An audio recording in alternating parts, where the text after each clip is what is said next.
Hi, today in front of me Doogee X97 Pro and I'll show you how to edit notification panel shortcuts on this device.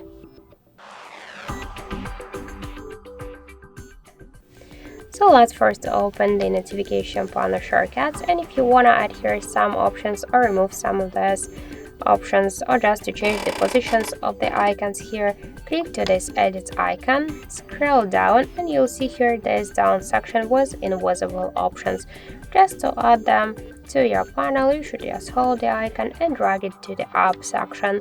To remove some of the options, you should by the same way hold the icon and drag it to the down. If you want to change the positions of the icons of the panel, you should just hold it and drag it by this way. As you can see, that's so simple.